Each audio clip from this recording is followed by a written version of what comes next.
So hello guys, আসসালামু আলাইকুম। সবাই কেমন আছেন? আশা করি ভালো আছেন। সো দেখতে পাচ্ছেন খুব সকাল সকাল আমার বাইকের কি অবস্থা দেখতে পাচ্ছেন। আমার বাইকের পিছনের ডিস্কটা একদম অবস্থা খারাপ হয়ে গেছে। সো চলে গেছিলাম আমাদের গ্যারেজে, সিঙ্গাপুরে স্পেশাল। আমি সবসময় যেই গ্যারেজটা আর কি যাই সেটা হলো লিমা বয়, আমাদের জাহান বাসার এদিকে অবস্থিত। সো আমার সামনে পিছে দুইটাই ব্রেক প্যাডটা চেঞ্জ করব। বিশেষ করে পিছনেরটা তো একদম অবস্থা খারাপ ছিল। এই ব্রেক প্যাডটা আমি সামনে পিছে দুইটার দাম পড়েছে প্রায় সিঙ্গাপুর ডলার $40 মতো, যা সামনেও চেঞ্জ করবো, পিছনেরটা দুটা মিলে $40 রাখছে। বাংলাদেশি টাকায় প্রায় 3500-3600 টাকার মতো পড়েছে আমাকে, একদম ইনস্টল চার্জ সহ। অ্যাকচুয়ালি এই দোকানটা ভালোই। আপনি যখন কোনো কিছু কিনেন, মোবিল টোবিল, আমি সবসময় যেটাই কিনি মানে ইনক্লুডিং ওনাদের সার্ভিস চার্জ সহ এটা ইনক্লুডিং করা হয়। সো দেখতে পাচ্ছেন এখানে ওনারা ভেরি ভেরি প্রফেশনাল।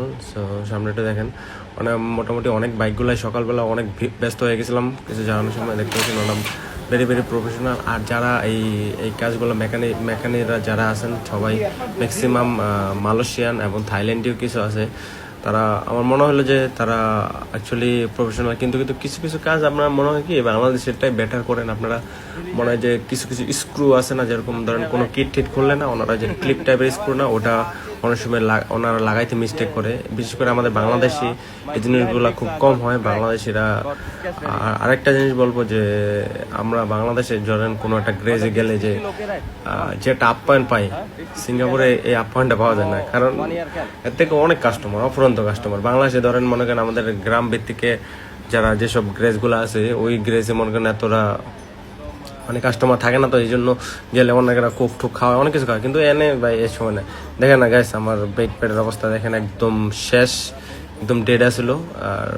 আর সামনে যদি এটা না চেঞ্জ করতাম কিছুদিন পরে হয়তো এটাও সামনে ক্র্যাক হয়েছিল। আমার পিছনের তো ডিস্কের মধ্যে পুরো স্ক্র্যাচ পড়ে গেছে।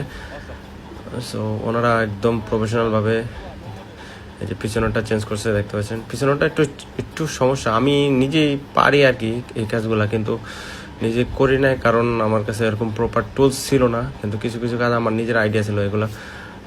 বাট পিছনেরটা একটু একটু ঝামেলা দেখলাম, খোলার জন্য একটু প্রবলেম। একটা বড় একটা অ্যালাঙ্কি দিয়ে ওনারাই করতেছে। আর আমি সবসময় রেকর্ড করতেছিলাম। ওনার কাছে জিজ্ঞেস করে নিয়েছিলাম, বললো যে সমস্যা নাই। তারপরে ওই যে উনি একটু WD-40 ভিতরে এটা ইনজেক্ট করে দিল, কারণ যেহেতু ব্রেক প্যাডটা মোটামুটি ভালোই, বললো যে মোটামুটি ভালোই সার্ভিস দিলে। আর আমাকে বললো যে মোটামুটি, আর টায়ারের কথা আমি জিজ্ঞেস করলাম, বললো যে টায়ার একদম স্টিল এখনও ঠিক আছে, টায়ারটা সমস্যা নাই। দেখতে পাচ্ছেন ভিতরে গ্যারেজ। সবাই আমাদের বাংলাদেশি ভাইরা এখানে এসব গ্যারেজে খুব কমই কাজ করে, বিশেষ করে সবাই যারা আছেন মালয়েশিয়ান অ্যান্ড থাইল্যান্ডে যারা আছেন। তো আশা করি আমার কাজ শেষ। আশা করি ধন্যবাদ সবাই।